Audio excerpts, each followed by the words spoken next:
하나님 말씀 함께 보겠습니다. 출애굽기 3장 1에서 8절 말씀입니다. 구약 성경 83면에 있는 출애굽기 3장 83면에 출애굽기 3장 1에서 8절의 말씀입니다.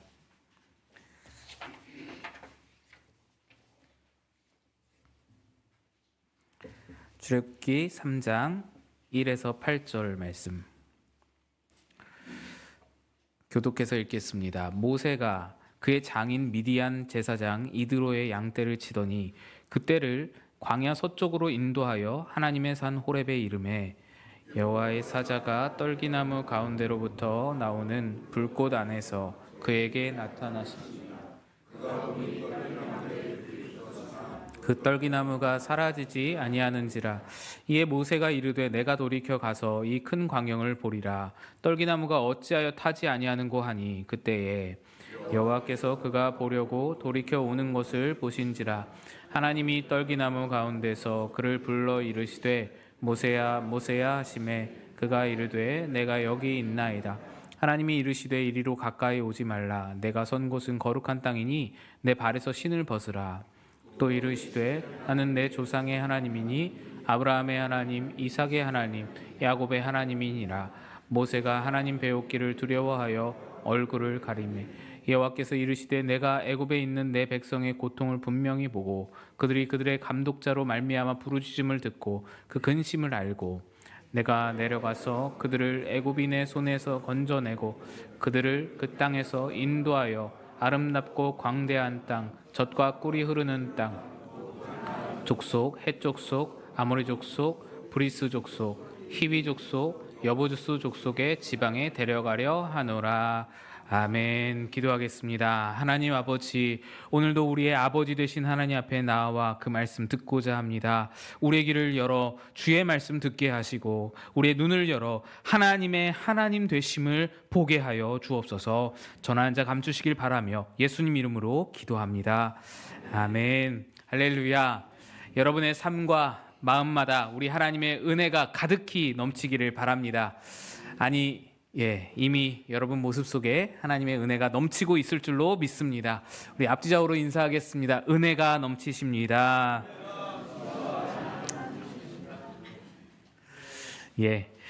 여러분은 성경 인물 중에서 누구를 가장 좋아하십니까?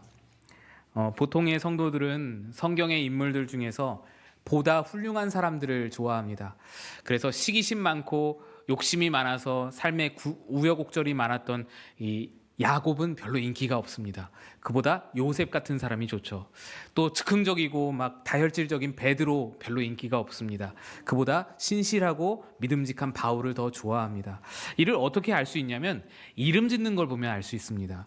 이름 중에 제일 인기 있는 이름은 요한이죠. 발음도 쉽고 한국 이름이랑 비슷하고, 그리고 또 모세, 바울, 이삭, 다윗, 다니엘, 요셉도 본 적이 있고요. 여자인 경우에는 한나, 사라, 에스더 이렇게 있는데 그 누구도 야곱이란 이름은 잘 짓는 걸 본 적이 없습니다. 그래도 외국에서는 제이콥이라는 이름이 좀 있는데 한국 정서에는 이 야곱이가 잘 맞지를 않는 것 같아요. 그래서 좀처럼 이 야곱이라고 짓는 걸 잘 못 봤습니다. 왜 그러냐? 야곱은 뭔가 부족하기 때문이죠. 야곱은 욕심이 많기 때문이죠. 뭔가가 이렇게 막 본받을 만한 삶으로 보이지 않기 때문이죠. 베드로는 뭔가 2%가 모자라 보이기 때문입니다. 근데 그에 비해서 세례 요한이라든지 사도 요한이라든지 훌륭하잖아요.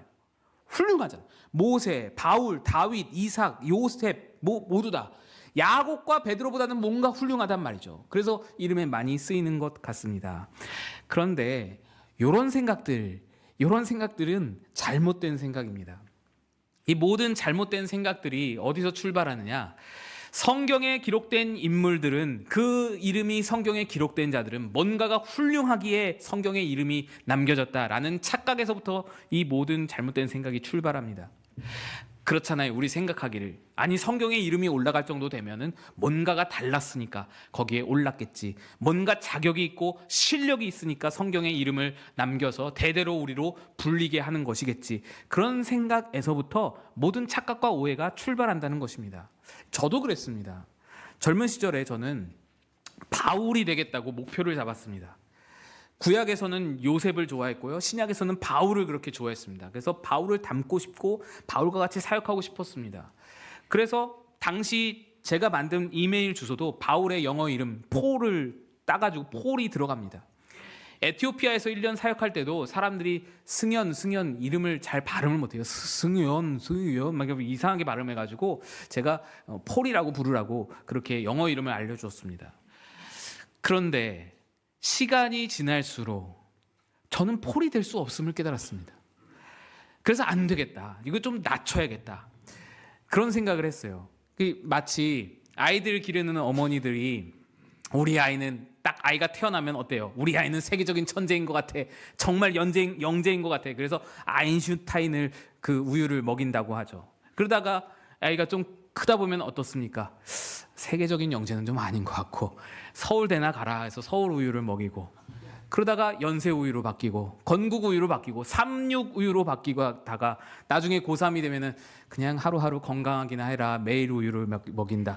이런 얘기와 비슷한 그런 식으로 수준을 점점 낮춰가는 겁니다. 바울을 잡았다가 또 뭐 어디 다윗을 잡았다가 요셉을 잡았다가 야고보로 떨어지고 베드로로 떨어지고 이런 겁니다. 저가 그랬다는 거예요. 그래서 저는 인간적인 야곱이 좋았고 또 조금 실수가 많고 다혈질적인 베드로가 좋았습니다.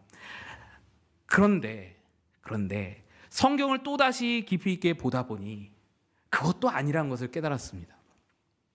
저는 바울과 요셉은 참 수준이 높고 훌륭한 사람으로 하나님이 사용을 하셨고 야곱과 베드로는 좀 못났어도 하나님이 긍휼히 여겨서 사용하신 줄로 알았는데 그게 아니었습니다.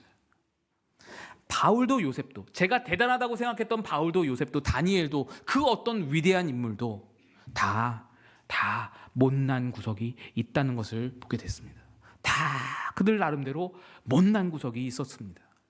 그러니까 성경 인물 중에 그 어떤 누구도 그 어떤 대단하다는 사람들도 다 자기 자격, 자기 실력으로 업적과 이름을 남겨서 성경에 기록된 것이 아니라 그저 하나님의 붙드심과 하나님의 일하심과 하나님의 한량없는 은혜로 말미암아 그들이 그 이름이 거기에 기록될 수 있었다는 것을 깨닫게 됐습니다. 성경에는 그래서 영웅이 없습니다. 한 명도 영웅이 없습니다. 성경을 보면 볼수록 오직 하나님만이 빛나시는 것을 알게 됩니다. 그래서 저는 이런 생각을 합니다. 우리 아이들 이름이요 요한이라든지 뭐 한나라든지 이렇게 지을 필요가 없다고 생각해요. 뭐 한결이 얼마나 좋습니까? 한결 같아라. 예원이 얼마나 좋습니까? 뭐 진리 얼마나 좋습니까? 그렇게 지으면 된다. 그렇게 지어놓고 그 이름을 하나님 앞에 갖다 놓으면 하나님께서 그를 맡으사 하나님이 그를 택하사 그 이름이 어떠하든지 그 이름을 붙들고 그 인생에 합당한 역사를 새롭게 써내려 가실 충분한 능력과 신실함을 가지신 분이 하나님이시기에 그래서 어떤 이름이든지 상관없다라는 생각을 가집니다. 성경의 인물들은 우리에게 그것을 증언하는 자들입니다. 그들이 성경을 통해서 우리에게 하는 말이 무엇이냐? 나를 따르라 라는 게 아니라는 거예요. 나를 보고 배워라. 나를 보고 본받아라. 내가 이렇게 한 일들을 너도 같이 행할지라. 성경 인물들이 이걸 말하는 게 아니라 내게 역사하신 하나님이 이거를 읽고 있는 당신에게도 역사하고 있으니 그를 바라보시오. 그를 의지하시오. 그의 은혜밖에 없습니다. 라는 것을 소리치고 외치고 있다는 것입니다. 모세도 마찬가지입니다. 오늘 본문은 모세가 하나님으로부터 부르심을 받는 모세의 소명장인데요. 그리고 사람들은 흔히 이 장면을 영웅의 탄생으로 위대한 지도자의 시작점으로 그렇게 해석을 하는 그런 장면입니다. 사람들이 왜 그렇게 해석을 하냐면 나도 그렇게 되기를 소원하거든요. 나도 그렇게 영웅이 되고 싶고 위대한 지도자가 되고 싶고 위대한 하나님의 사람으로 쓰임받기를 원하고 그걸 좋아하기 때문입니다. 하지만 이 장면에 담겨있는 의미는 전혀 다른 데에 있습니다. 하나님은 모세를 80년 만에 만나서 불붙은 떨기나무 가운데서 그를 부르십니다. 그런데 이 불붙은 떨기나무의 불이 좀처럼 꺼지지를 않는 불입니다. 여러분 상식적으로 아시듯이 불꽃이 유지되려면 연소가 되려면 연소에 3요소가 필요하죠. 뭐 나무든지 종이든지 연료가 필요할 것이고 또 산소가 필요하며 발화점 이상의 그 온도가 필요합니다. 그래서 보통은 산소를 차단하여서 불이 꺼지고 또 아니면은 이걸 다 태우면 나무에 불이 붙었으면 나무를 다 태우고 나면 불이 꺼집니다. 그런데 이 떨기나무에 붙은 나무에 붙은 불은 나무를 태우면서 그렇게 연소하는 그런 불이 아닙니다. 나무를 소진하지 않고 혼자서 타오르는 그런 신기한 불꽃입니다. 그래서 나무도 그대로 있고 불꽃도 사라지지 않고 영원히 존재하는 것입니다. 지속되는 것입니다. 하나님이 이러한 현상을 통해서 모세를 만나시는 데에는 이유가 있습니다. 모세는 지금 80세입니다. 그의 이전 앞에 40세, 앞에 40년은 바로의 궁전에서 왕자로서 애굽 왕실 교육을 훌륭하게 받는 그런 40년이었어요. 훌륭한 40년입니다. 영광스러운 40년입니다. 그러면서도 그는요, 얼마나 훌륭했는지 민족 정체성도 잊지를 않았습니다. 애굽 왕실 교육을 받으면서 민족 정체성을 잊지 않아서 40세가 되던 해에 뭘 했습니까? 고통받는 자기 민족을 위해서 내가 이 민족을 위해 무엇인가 해보리라 하고 분연히 일어나서 열심을 내며 불붙듯이 열정을 내가지고 그렇게 민족 앞에 섰습니다. 민족 앞에 나섰고요. 그 모든 애굽의 압제자들을 물리칠 생각으로 그렇게 분연히 일어났습니다. 근데 그때 어땠습니까? 아무도 그를 도와주지 않는 거예요. 하나님이 그를 도와주질 않았다고요. 그렇다고 동족들, 백성들이 막 환호를 하면서 박수치면서 그를 지지하고 응원하는 것이 아니라 백성들도 그를 시기했습니다. 뭐야? 왜 나서? 이렇게 시기하는 거예요. 그래가지고 모세가 어때요? 한 방에 꺾여버려가지고는 이게 뭔가 싶어서 도망을 칩니다. 그래서 광야로 도망쳐서 남의 양떼나 지키는 목자 일을 하면서 그 이후에 40년을 보내게 됩니다. 여러분, 이 두 번째 40년이 모세에게 어땠을까요? 처음에는 원망을 했겠죠. 하나님, 내가 내 욕망을 위해서, 내 욕심 위해서, 내 명예나 권력을 위해서 막 일어난 것도 아니고 하나님이 택하셨다는 그 민족을 위해서 내 한 몸 좀 불살라 보겠다고 내가 그렇게 열심을 냈는데 어떻게 그렇게 나를 도와주지 않고 오히려 찬물을 끼얹을 수 있습니까? 하나님은 어쩜 그러십니까? 어떻게 백성들이 나를 지지해주지 않고 응원해주지 않고 도리어 시기하고 질시할 수 있습니까? 하나님 도대체 뭐 하시는 분입니까? 하나님은 어떤 하나님 도대체 어디에 계십니까? 이렇게 원망을 하고 소리를 지르고 좌절했을 것입니다. 그가 하나님 앞에 얼마나 많이 엎드려 기도를 했으며 얼마나 많은 날들을 답답해하고 원통해하고 분노하고 억울해했을지 4년이 아니라 14년이 아니라 무려 40년입니다. 40년. 그 긴 세월 동안 그렇게 막 원망하고 분통해하다가 결국 어떻게 됐을까요? 분노하고 원통해하다가 몸부림치면서 비명을 지르다가 결국에는 절망하고 좌절하고 낙심하고 드디어 체념하고 될 대로 되라지 포기하고 뭐 있는지 없는지 난 모르겠다. 이제 내 맘대로 산다. 그러다가 이제 체념마저도 다 넘어가 버린 상태. 아무것도 마음속에 남지 않은 상태. 불 붙일 뭔가가 남아있지 않는 상태. 그 상태가 바로 이 80세 모세의 상태인 겁니다. 그런데 바로 이때 하나님이 모세를 부르러 오신 거예요. 그러면서 꺼지지 않는 불꽃을 보여주십니다. 모세의 열정, 모세의 불꽃은 사실상 하루 만에 다 없어졌습니다. 내가 해보겠노라 라고 자기의 모든 경험과 지식과 애굽 그 모든 궁궐에서 배웠던 모든 권한과 그 모든 것을 다 동원해서 열정에 불을 붙였는데 상황이 뒤틀리자 한순간에 꺼져버린 그런 모세의 열정이었습니다. 그런데 모세가 호렙산에서 만난 떨기나무에 붙은 그 불은 좀처럼 꺼지지를 않고 소진되지를 않았습니다. 조금 힘들다고 상황이 좀 어렵다고 하루아침에 식어버린 그런 모세의 열정과 대조적인 하나님의 열심을 떨기나무의 불이 보여주는 것입니다. 내 불은 꺼지지 않는다. 내 열심은 꺼지지 않는다. 하나님의 열심입니다. 오늘 6절에서 하나님은 자기를 소개하면서 나는 아브라함의 하나님, 이삭의 하나님, 야곱의 하나님이라고 말씀합니다. 아브라함과 이삭과 야곱을 다 끌어다가 쓰시는 거예요. 이거는 하나님이 아브라함 때부터 이미 오래전부터, 모세로부터 이미 400년 넘는 그 시간 전부터 모세를 바라보고 향하고 계획하고 택하고 계셨다라는 말이 됩니다. 그러니까 이 40년 만에 하나님이 부르신 그 모세를 향한 부르심은, 모세가 40년 동안 쓸모가 없어서 방치해 두었다가, 야 너는 그 광야에서 그 뭐 하는 짓이냐, 너는 나는 필요가 없다라고 방치해 두셨다가, 그래도 사람이 하나 필요하네, 40년 만에 나타나서는 야 너 좀 나랑 일 좀 해볼래, 이런 게 아니라, 이런 하나님이 아니라 처음 시작할 때부터, 아브라함 때부터 모세의 생애 전체를 다 관통하여서 모세를 붙들고 계셨고, 모세에게 생각이 있었고 뜻이 있었고, 그리고 40년 동안에도 하나님이 이루시고자 하는 일들이 계속 진행되고 있다가, 그러다가 이제 때가 되어 하나님이 모세에게 말씀을 걸어오셨다라는 말입니다. 아니, 아브라함 정도부터가 아닙니다. 나중에 이제 모세가 이 모든 것을 다 깨달아요. 모든 것을 다 깨닫고 다 알게 되고, 그래서 고백하면서 쓴 시가 시편 90편입니다. 그 시의 90편에 보면, 좀 이따 보겠지만 거기에 보면은 이 땅이 생기기도 전에 온 세상의 근원이 되신 하나님을 그렇게 고백합니다. 그것으로 보아 하나님은 태초에서부터도 모세를 바라보고 생각하고 계획하고 계셨다라는 것을 알 수 있는 겁니다.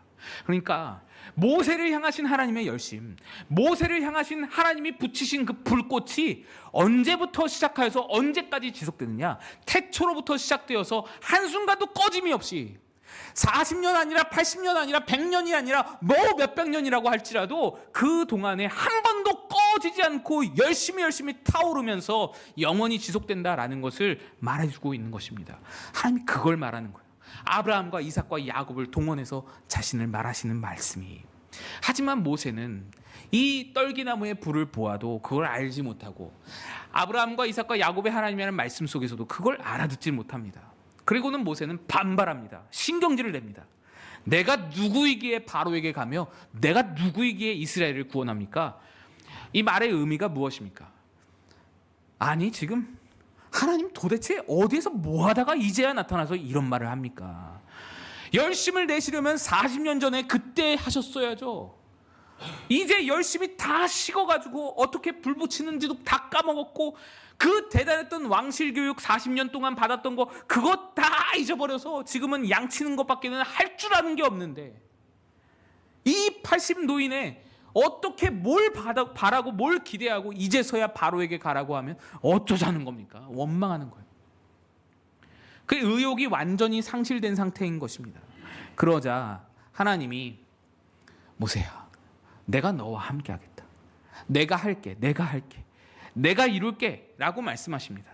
그랬더니 모세가 또다시 묻기를, 당신의 이름을 뭐라고 할까요? 라고 묻습니다. 이게 뭐냐? 당신 누구십니까? 나를 이 모양 이 꼴이 될 때까지 방치하였다가 가장 조건이 가장 나쁠 때, 가장 힘들 때, 가장 절망적일 때 일하자고 나타나시는 도대체 당신은 누구십니까? 나는 도저히 당신을 이해할 수가 없습니다. 누구십니까? 당신을 뭐라고 내가 소개할까요? 당신을 어떻게 이해하면 좋을까요? 이런 말입니다. 이 모세의 땡깡에 하나님이 대답하시는 대답이 그 유명한 14절 말씀입니다. 하나님이 모세에게 이르시되 나는 스스로 있는 자이니라.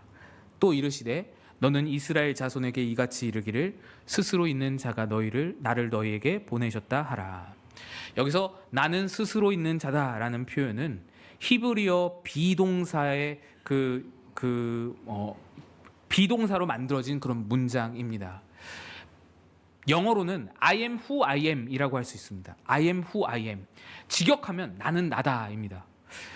이 문장에서 여호와라는 이름도 이제 파생되게 되는데, 이것은 의미가 어느 것으로도 하나님을 수식하거나 표현할 수 없다라는 의미입니다. 예를 들어서 저를, 이승현 목사를 소개하자고 하면은 어떻습니까? 목사라는 직분을 끌어와야 됩니다. 또 마곡 꿈꾸는 교회라는 저의 소속을 끌어와야 합니다. 봉천동 꿈꾸는 교회라는 저의 출신도 끌어와야 되고요. 장신대라는 저의 학력도 끌어와야 되고요. 부모의 이름도 다 끌어오고 고향과 본적도 다 끌어와야 그래야 어느 정도 제 설명이 됩니다. 제가 설명이 되려면 그렇게 막 이것저것을 다 끌어와야 되는 것입니다. 그런데 하나님은 그럴 수가 없다는 것입니다. 그분이 출발이시고 그분이 시작이시고 근원시기에 그분의 출처를 따질 수가 없습니다. 그분이 가장 크신 분이기에 그분의 소속을 가져올 수가 없습니다. 그분은 어디에 기대거나 어디에 의존하지 않고 홀로 계시기 때문에 모든 만물이 그로부터 오히려 나왔고 모든 만물이 그로부터 시작이 되었고 모든 것을 초월하여 존재하시는 분이시기 때문에 하나님은 하나님 자신 말고는 하나님을 설명할 길이 없는 것입니다. 그래서 I am who I am, 나는 나다 라고 밖에는 표현을 못하는 겁니다. 그런 존재가 하나님이시다. 그런데 이 말이 비동사라는 데서 또 다른 의미를 이끌어낼 수 있습니다. 비동사라는 것은 존재하다, 있다라는 뜻이죠. 그러니까 나는 있는 자로서 있다라는 뜻이에요. 점점 어려워지죠. 나는 있는 자로서 있다. 이게 뭔 말이냐 싶죠. 이 뭔 말이냐면 하나님이 있기 위해서 무엇이 필요하거나 무엇이 동원되어야만 존재하는 분이 아니다라는 거예요. 우리는 존재하기 위해서 산소가 필요하고 물이 필요하고 중력이 필요하고 여러 가지가 필요하잖아요. 그런데 하나님은 하나님으로서 존재하기 위해서 어떤 것이 필요하지 않다라는 거예요. 하나님 홀로 존재할 수 있다는 거예요. 어떤 환경이 없어도 그대로 그렇게 존재하시는 분. 그래서 만물이 모두 다 있기 이전에 이미 계셨던 분. 그렇잖아요. 땅이 혼돈과 흑암으로 가득할 때, 이 모든 공허함으로 가득할 때, 그때에도 하나님은 존재하셨잖아요. 그리고 온 세상 만물이 다 사라진다고 하더라도 하나님은 그래도 존재하실 분. 이는 곧 모든 존재와 이 세상에 살아가는 모든 존재와 경우와 환경과 사건과 시간 속에서 주재자로 주권자로 언제나 있는 분.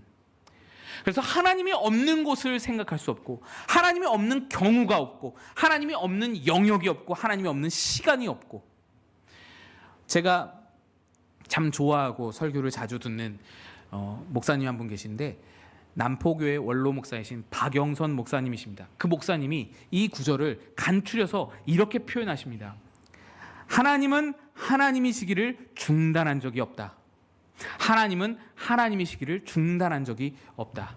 다시 해석해드리자면 하나님은 당신의 열심에 대해 또 책임에 대해 계획에 대해 한 번도 중단하거나 포기하거나 타협한 적이 없다. 왜? 다 있으신 분이니까. 어느 시간, 어떤 경우, 어떤 환경, 어떤 상황에도 하나님은 있으시니까. 그의 열심은 누군가에 의해서 방해될 수 없으며 그의 계획에는 어떤 장애물도 있을 수가 없다는 뜻입니다. 무엇이 하나님을 막겠으며 무엇이 하나님을 거스르겠냐라는 말입니다. 모세는 지난 광야 40년의 비참함이 궁궐에서 보냈던 영광의 40년을 다 집어삼켰다고 생각했습니다. 그래서 자기에게는 아무 열심도 아무 의욕도 아무 의미도 가치도 남아있지를 않았는데 이제서야 하나님이 날 찾아왔다고 분개하고 있었습니다. 그러나 하나님이 보시기에 그것은 아니었습니다. 하나님이 모세에게 말씀하는 겁니다. 저 꺼지지 않는 불꽃을 보느냐? 나는 너를 향한 열심을 한 번도 꺼트린 적이 없다. 나는 아브라함의 하나님이고 이삭의 하나님이고 야곱의 하나님이다. 그때로부터 지금까지 너를 바라보고 너를 생각하고 있었노라. 나는 스스로 있는 자로서 너의 어떤 조건과 너의 어떤 환경과 너의 어떤 상황 때문에 너의 하나님 되기를 중단한 적이 없노라. 어제도 너의 하나님이었고 오늘도 너의 하나님이며 내일도 너의 하나님으로 동행할 것이다. 이 말씀을 계속해서 하시는 것입니다. 그렇습니다. 우리가 느끼기에 모세의 광야 40년이 참으로 쓸데없어 보이고 시간 낭비로 보이더라도 하나님이 한 번 택정하신 하나님의 사람인데 그가 태어날 때 그의 동년배들 생각해 보세요. 그의 동년배들은 모두 다 아무도 없습니다. 히브리인 그의 동년배들이 아무도 없어요. 왜? 다 죽었잖아요. 태어나자마자 다 죽었어요.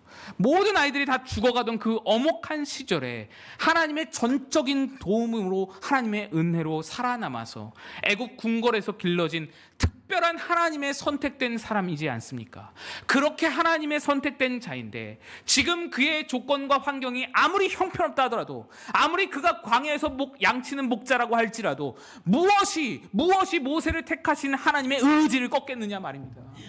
무엇이 하나님의 열심을 방해할 수 있겠느냐 말입니다. 아무것도 없이 허송세월하며 무가치해 보이고 무의미해 보이는 광야 40년조차도 하나님 앞에서는 의미가 있는 시간이며, 하나님은 그 시간을 통해서도 모세를 향한 하나님의 일을 끊이지 않고 중단하지 않고 이루고 계셨다. 당신의 계획 안에서 당신의 일을 꺼지지 않는 불꽃으로 그 열심으로 일구고 계셨다라는 말입니다. 우린 자꾸만 이 부분을 놓칩니다. 우리의 시작은 항상 은혜죠. 십자가의 은혜, 하나님의 사랑, 하나님의 은혜로 신앙을 시작합니다. 그런데 시간이 지나면 어떻습니까? 신앙에 있어서 시간이 지나면 지날수록 자꾸만 어느 순간부터 자기 열심, 자기 헌신으로 돌아가 버립니다. 그리고 그 열심과 헌신에 대해서 하나님께 자꾸 보상을 요구하죠. 내놔라. 내가 이렇게 열심히 했지 않냐. 내놔라. 그런 생각으로, 그런 대로 자꾸만 가니까 그게 신앙으로 시작했는데, 은혜로 시작한 신앙으로 시작했는데 자꾸만 그리로 빠집니다. 곁길로 빠집니다. 그걸 뭐라고 하냐면 삼류 종교 의식입니다. 삼류 종교 행동으로 변질시켜버리는 겁니다. 신앙이 아니에요, 그건. 모든 예수 믿는 자들의 소망이 무엇입니까? 하나님의 사람으로 쓸모 있는 자가 되고 싶죠. 하나님의 이름으로 승리하고 영광을 돌리고 싶죠. 더 큰 교회에서, 이렇다한 번듯한 교회에서 더 번듯하게 멋지게 신앙생활하고 싶고, 모두에게 박수받는 인생을 살고 싶고, 더 멋진 인생으로 승리의 계가를 부르며 하나님께 영광을 돌리고 싶어 한단 말입니다. 그러나 실제 우리의 인생은 어떻습니까? 그것과 거리가 멀죠. 뭘 좀 하려고 하면은 갑자기 내 발목을 잡는 것들이 쏟아져 나옵니다. 그걸 벗어날 수가 없습니다. 그게 무엇입니까? 내 안에 비열함과 내 안에 못남과 조급한 성격과 사소한 것에 걸려서 큰 일을 망치는 그런 미련함과 야비함과 거짓됨과 욱하는 성격과 또 불성실함과 이기심과 게으름과 이런 것들에서 우리가 벗어나지는 못해서 여전히 그 모양 그 꼴이지 않습니까? 여러분도 그렇고 저도 그렇고 우리뿐만 아니라 그 대단하다는 평가를 받는 모세도 마찬가지란 말입니다. 모세가 그랬다고요. 모세도 혈기 때문에 40년을 내다버렸습니다. 그런데 모세가 내다버린 그 40년을 하나님은 붙들어서 놓지 않고 그것을 아름답게 고치고 꾸미고 계셨다는 것입니다. 하나님이 그의 실패를 붙들고 하나님의 역사로 바꾸셨다는 의미입니다. 그 이후로도요, 모세가요, 사실 하나님 앞에 대단하게 쓰임받은 것 같지만 사실상 그의 시작을 보면은 그는 하나님의 부르심이 뭔지도 모르고 하나님께 질질질질 끌려갑니다. 제가 어떤 그 TV 프로를 보다가 그 동물 농장 뭐 그런 프로그램이었던 것 같은데, 어떤 강아지가 산책을 나왔다가 주인이 집에 가자라고 하는데 주인 말을 듣질 않는 거예요. 집에 가기가 싫은 거예요. 산책이 너무 좋아서. 그래서 버티기는 겁니다, 이 강아지가. 그래가지고 눌러 앉아서는 몸에 힘을 딱 주고는 버티기는 거예요. 주인이 그 상태로 끌고 가는 겁니다. 그러니까 질질질질 끌려갑니다. 직직직직직 끌려갔는데, 아, 저걸 가리켜서 바로 개 끌려가듯 끌려가는 거구나, 그런 생각이 들었어요. 아, 저게 개 끌려가듯 끌려가는 거구나. 모세가 지금 그렇게 끌려가는 겁니다. 모세가 지금 하나님의 일을 시작했는데 하나님이 지금 그렇게 끌고 가는 거예요. 뭔지도 모르고 난 하기도 싫고 하기 싫다는데 억지로 날 시켜가지고 지금 끌려가는 거예요. 하도 모세가 의심이 많고 불만이 많으니까 하나님이 그에게 지팡이를 보여주십니다. 뭐라고 합니까? 너 지팡이를 봐라. 너의 지팡이는 네 손에서 떠나면 그거 막대기일 뿐이지 않냐.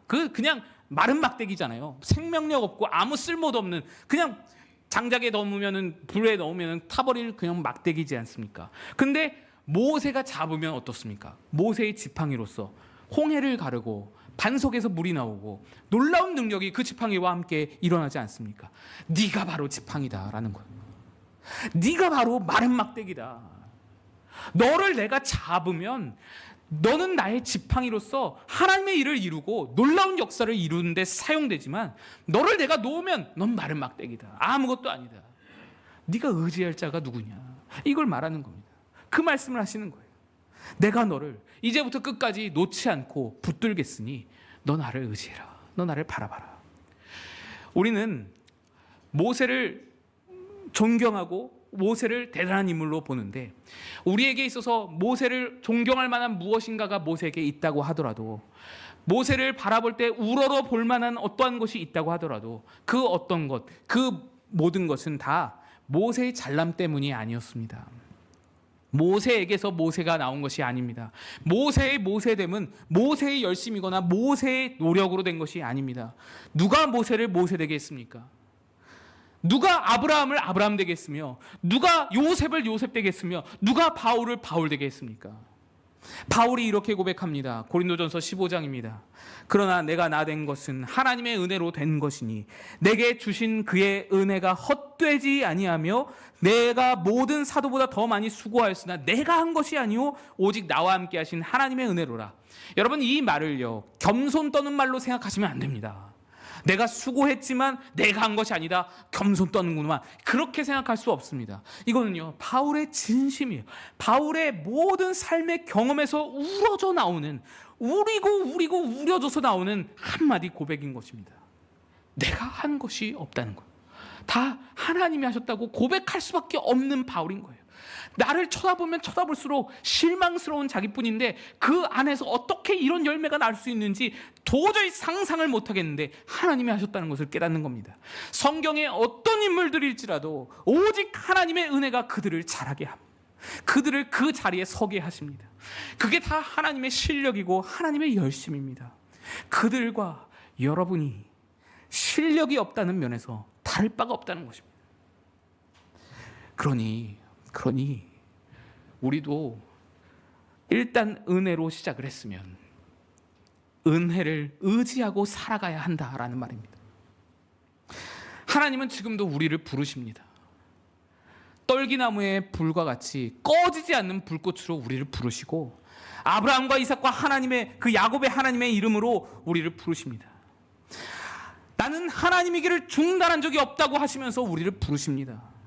이 부르심은 태초로부터 시작하여 지금까지 또 예수님 오시는 그날까지와 그 너머로 영원한 하나님의 나라 이루실 때까지 하나님은 영원한 하나님으로서 그의 신실하심과 열심을 놓지 않고 계시사 모든 하나님의 이름으로 그리스도 예수 안에서 부르심 받은 여러분 모든 백성들, 그의 백성들, 그들의 모든 생애와 순간과 삶의 모든 정황들 속에서 하나님의 능력과 지혜와 열심을 총동원하여서 무한한 능력과 은총으로 개입하시고 역사하시고 책임지사 일하신다라는 의미가 이 부르심의 의미입니다. 그게 여러분을 부르신 부르심이고 그게 부르심의 의미이자 목적이고 가치입니다. 모세는 그의 말년에 이런 기도문을 남겼습니다. 시편 90편입니다. 주여 주는 대대에 우리의 거처가 되셨나이다. 산이 생기기 전 땅과 세계도 주께서 조성하시기 전 그 곧 영원부터 영원까지 주는 하나님이시니이다. 영원부터 영원까지 주는 하나님이시니이다. 여러분, 영원부터 영원까지 주는 하나님이시다라는 말이 무엇이냐? 모세가 쭉 다 살아보니 그 말년에 이르러서 하나님은 하나님이시기를 중단한 적이 없으시구나, 이걸 깨닫는 겁니다. 영원부터 영원까지 주는 하나님이십니다. 하나님은 하나님이시기를 중단한 적이 없으시구나. 하나님은 변덕을 부리시지 않는구나. 하나님은 한 번 시작한 일을 절대로 그만두시지 않는구나. 이걸 깨닫는 겁니다. 이걸 보는 겁니다.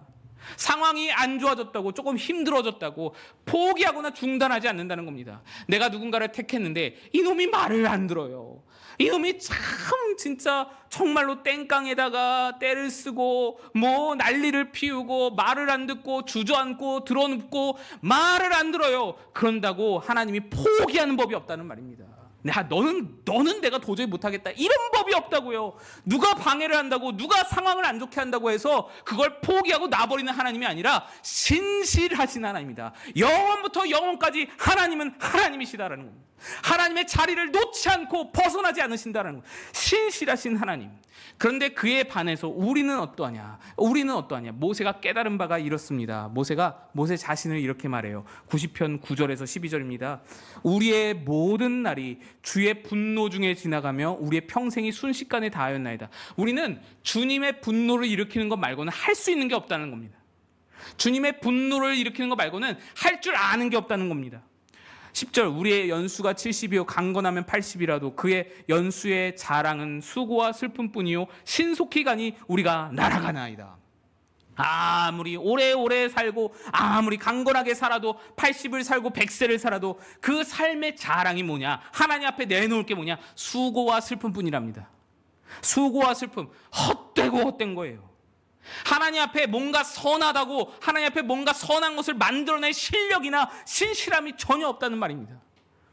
11절 12절 누가 주의 노여움의 능력을 알며 누가 주의 진노의 두려움을 알리이까? 우리에게 우리 날 계수함을 가르치사 지혜로운 마음을 얻게 하소서. 모세 고백합니다. 하나님은 그토록 영원히 신실하신 분이신데 우리는 도저히 신실할 수가 없습니다. 우리는 하나님에게 분노만 일으키는 존재입니다. 그러니 우리에게 지혜로운 마음을 주소서.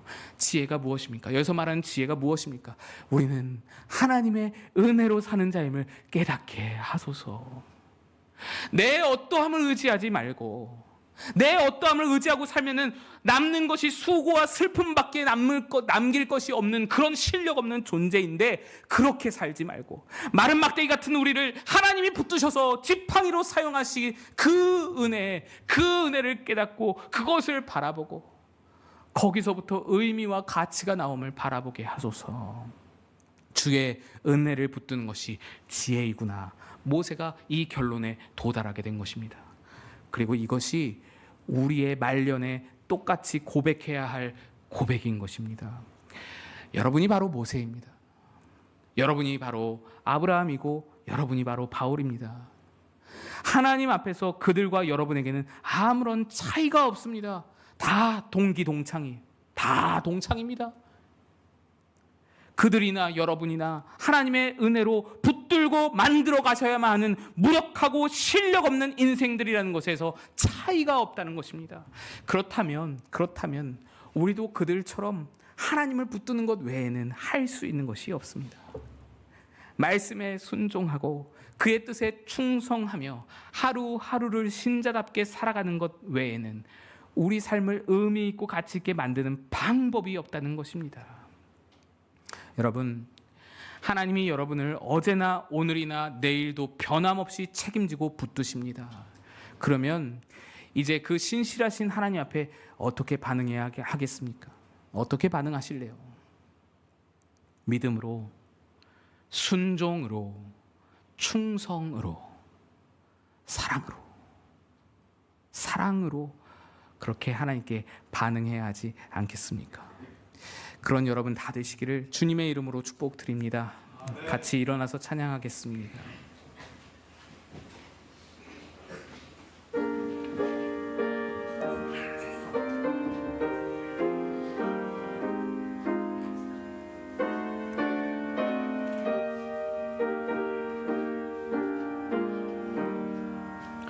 오 신실하신 주 내 아버지여 늘 함께 계시니 두려움없네.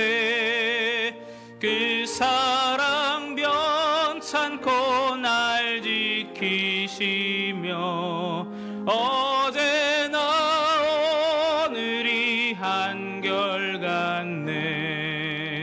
오 신실하신 주, 오 신실하신 주, 날마다 자비를 베푸시며 일용할 모든 것 내려주시니 오 신실하신 주 나의 구. 봄철과 또 여름 가을과 겨울 해와 다 주의 것 만물이 주 영광 드러내도다. 신실한 주 사랑 나타내네. 오 신실하신 주, 오 신실하신 주, 날마다 자비를 베푸시며 일용할 모든 건 내려주시니. 오 신실하신 주, 나의 구주, 내 죄를 사하여 안위하시고 주 친히 오셔서 인도하네. 오늘의 힘되고 내일의 소망, 주만이 만복을 내리시네. 오 신실하신 주, 오 신실하신 주, 날마다 자비를 베푸시며 일용할 모든 건 내려주시니. 오 신실하신 주, 나의 구주.